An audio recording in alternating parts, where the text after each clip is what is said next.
Boker Tov. La Torah nous raconte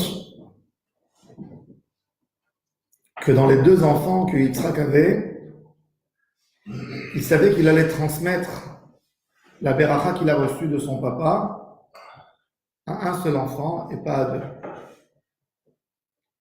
Et la Torah nous raconte et nous témoigne que Yitzhak aimait Esav et Rivka aimait Yaakov. La question qui se pose, Yitzhak quand même était un homme sage, un patriarche, quelqu'un qui s'est donné pour Dieu, corps et âme, qui était prêt de devenir de la cendre pour réaliser la volonté divine. Comment est-ce possible que Yitzhak n'a pas remarqué le mauvais comportement de son fils Esav? Comment tu vois que tu as deux enfants, des jumeaux, tu as un qui est toute la journée dans les études, dans le bon chemin, qui fait du bien avec tout son entourage, et tu as l'autre qui est un brigand, qui fait du mal à tout le quartier, un vrai voyou, et tu l'aimes à lui. Et d'ailleurs, la preuve, c'est que pour lui donner une beracha, Yitzhak lui dit, va m'amener du gibier. Fais-moi un repas avec du gibier. Donc, la chasse. Yitzhak savait que c'était un enfant, et ça, c'était pas le top.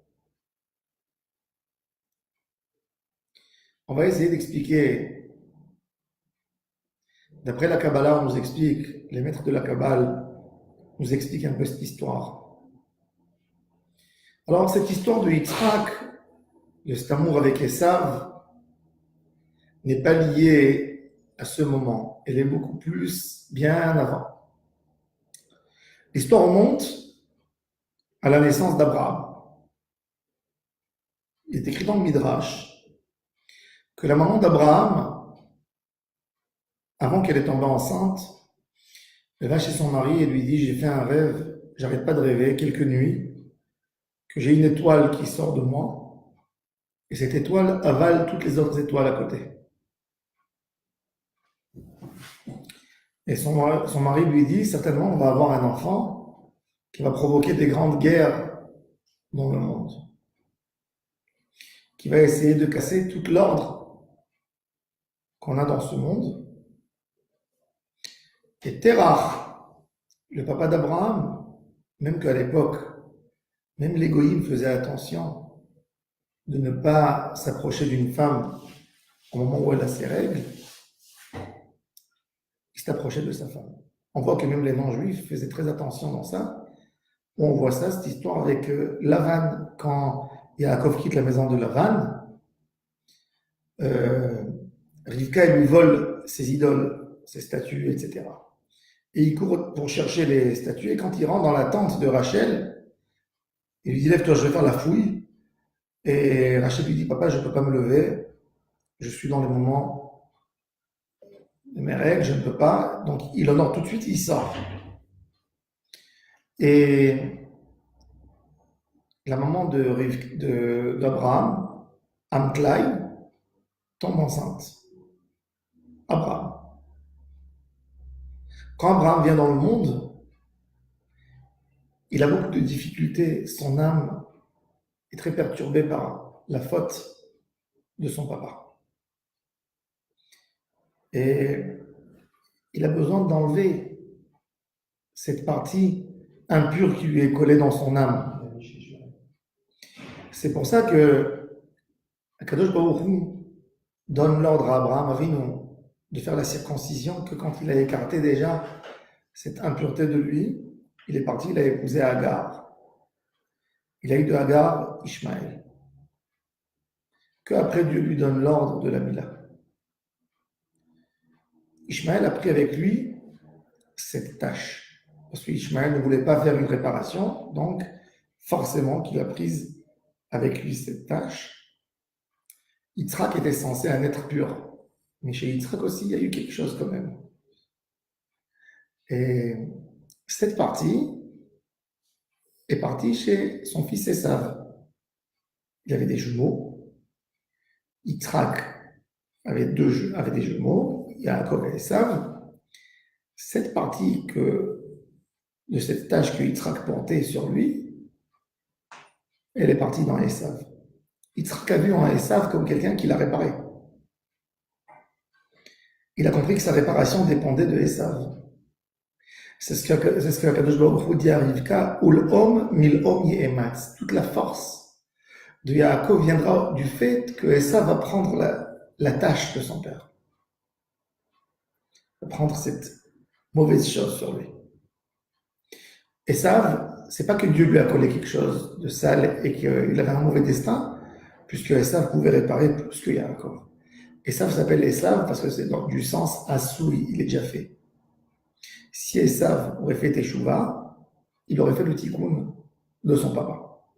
Complètement, et le tikkun d'Abraham, tout serait monté. D'ailleurs, c'est pour ça que Esav, quand il est sorti roux. La couleur rouge signifie le sang. Il aurait dû réparer. C'est pour ça qu'il était très attiré par le sang. Quand son frère Yaakov, le jour de l'enterrement d'Abraham Avinu, il fait un plat aux lentilles rouges, quand il voit ce plat, il devient fou. C'est pour ça que la Torah nous dit Alken Kara Shemo Edom. Le nom de Esav, c'est Edom, le rouge. Ce sang, cette touma de Nida qui n'a pas été réparée, lui est collé jusqu'aujourd'hui. Il lui a été attribué, mais il n'a pas réparé sa partie. Yitzhak Avinu, il se forçait à aimer Esav puisqu'il comprend que Esav, c'est lui quelque part qui pourra déclencher un tikkun, une réparation pour l'histoire de Terach. Son arrière-grand-père, son grand-père, son papa. Mais Esav ne fait rien. Yitzhak, il croit qu'il fait quelque chose. Il est écrit que quand Esav est né, alors, Vaïkréou chez moi Esav, au pluriel, tout le monde l'a appelé Esav. Vaïkréou, chez moi, tout le monde a vu qu'il y avait un tikkun, qu'il avait un potentiel énorme, Esav. Esav, ça vient du sens assoui.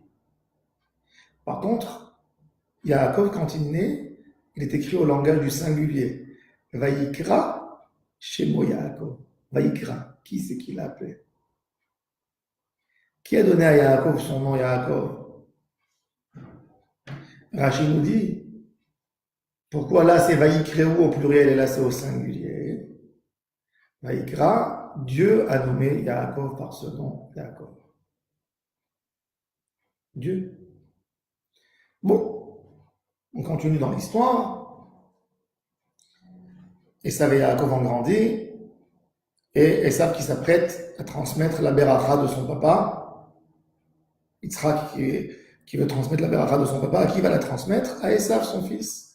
Mais il lui demande de faire au moins une mitzvah, de rappeler un peu l'acte de son papa Abraham, comme il veut lui transmettre la beracha d'Abraham.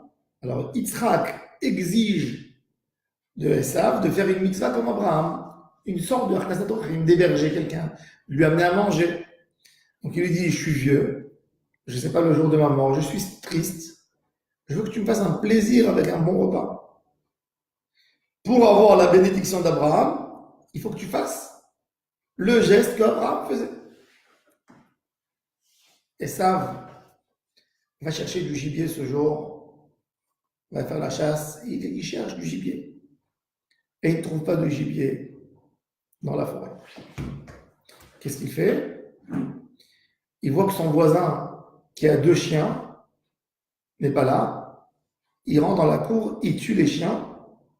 Il dit, mon papa ne va pas sentir, il va voir que c'est une viande avec un goût différent que la viande qu'il a l'habitude, il va croire que je lui ai amené du gibier de la forêt. Il a tué les chiens. Quand Esav était préoccupé de faire tout ça, sa maman, Rivka, elle prend Yaakov, elle lui met des peluches de fourrure sur la main, et elle prépare un plat, et Yaakov rentre, et il propose à son père à manger, il lui ajoute même du vin. Voilà. Yitzhak, quand il entend la voix de Yaakov, il adore, il dit, Esav est devenu poli, et il fait des bénédictions énormes. Yaakov sort, et Esav rentre. Et là, il parle avec son papa avec le ton qu'il avait l'habitude de parler à voix haute. Lève-toi, mange. Et Yitzhak dit, mais je ne comprends pas, j'ai mangé. Qui es-tu? Il dit, mais je suis Esav, ton fils aîné. Il lui dit, ton petit frère est venu et avec sagesse, il a récupéré la Beracha. Et là, on voit comment Esav, l'égoïste, commence à parler. Il hurle. Il fait peur à son papa. Tout de suite après l'hurlement de Esav, il a fait sauter son père. Le Midrash nous dit qu'est-ce qui s'est passé en ce moment. Ce moment, Yitzhak a eu une prise de conscience. Je suis parti trop loin avec Esav. J'aurais pu effacer tout l'héritage spirituel d'Abraham et de moi en donnant cet honneur à Esav pour qu'il soit successeur. Il comprend de quoi il a été sauvé. À tel point que dans ce moment, il dit qu'il soit béni sur ce mensonge qu'il a fait à Yaakov. Quand il voit Esav devant lui. Maintenant, Esav, regardez qu'est-ce qu'il dit. Les gens ne remarquent pas ce détail. J'ai eu un filouche extraordinaire. Il dit à son père, Harikara Shemo Yaakov. Tu sais qui c'est le mauvais dans cette histoire? C'est celui qui l'a nommé mon frère Yaakov. Qui a nommé Yaakov? Dieu. Il dit, tu sais pourquoi il a appelé Yaakov? Parce que Yaakov, ça veut dire, ça vient du sens Akev.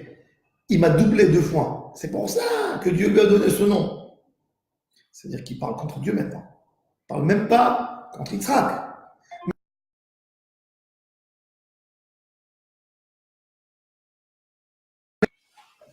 Même si on va dire que c'est Yitzhak qui a nommé Yaakov, tu dis à ton papa, ah, c'est de ta faute que tu l'as appelé Yaakov. Ça se fait pas. Il est où ton respect?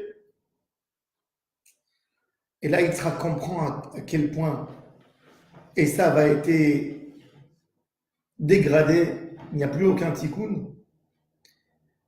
Et quelque part, Yitzhak se moque de lui, lui dit, j'ai plus de bracha pour toi. Toi, tu parles contre Dieu. Moi, je n'ai rien s'il n'y a pas Dieu. Toute la bracha que je donne, c'est la bracha de Dieu. C'est pas une bracha que je donne de moi-même. Est-ce que moi j'ai de la force pour bénir Yitzhak? Est-ce que Yitzhak, un être humain, il a une force? Il n'a rien. Il peut transmettre la bracha de son père. Qui a reçu la bracha de Dieu? Donc il lui dit, je n'ai rien à te donner, mon fils Esav. Et Esav commence à pleurer, à faire teshuva. Mon père, as-tu qu'une bracha dans la main? Si tu dis, toi, que c'est les brachas de Dieu, tu ne peux pas demander encore à Dieu. Et c'est là que Yitzhak lui refait une petite bracha. Pas une bracha comme celle de son frère Yaakov. Mais là, c'est avec ça qu'on peut comprendre, un peu ouvrir l'image et ouvrir les yeux et de comprendre pourquoi Yitzhak aimait aveuglement Esav et pourquoi Rivka aimait Yaakov. Et avec ça, cette histoire, on peut comprendre tout. Comment Yaakov a tout réparé. C'est pour ça que Yaakov, c'est intéressant. Yaakov, quand on dit dans les Selichot, on dira Hamana Itkarlan Keyamed Abraham Rechima. Ensuite, Yitzhak, on l'appelle Yitzhak Akeda. Comment on appelle Yaakov Avinu? Hamana Itkarlan Keyamed Yaakov Shelima. Yaakov est complet. Pourquoi? Parce que Yaakov, c'est le seul patriarche qui n'a pas eu aucune impureté de l'histoire de Terah avec sa femme. Tout est pur chez lui. Et c'est pour ça d'ailleurs que les enfants de Yaakov Avinu, ils peuvent faire teshuva. Ils ne sont pas écartés de Ham Israël. Yaakov a eu 12 enfants et tout le monde a fondé le peuple juif. C'est pas comme Abraham avait 2 enfants. Il y en a un qui est parti, Ishmaël. Bon, après, il a eu les enfants de Ketura. Eux aussi sont partis. Yitzhak a eu 2 enfants, il y a un qui est parti. Mais Yaakov, comme il est complet, on n'a pas besoin de faire sortir la Touma ailleurs. C'est pour ça que tous les enfants de Yaakov, même qu'ils ont fait un mauvais acte, qu'ils ont vendu leur frère Yosef, ils sont toujours dans le monde de la réparation, dans le monde de faire Teshuvah. Voilà, on a eu une petite fenêtre pour voir un peu cette paracha d'après les maîtres de la Kabbalah. Je vous souhaite à tous et à toutes une excellente journée.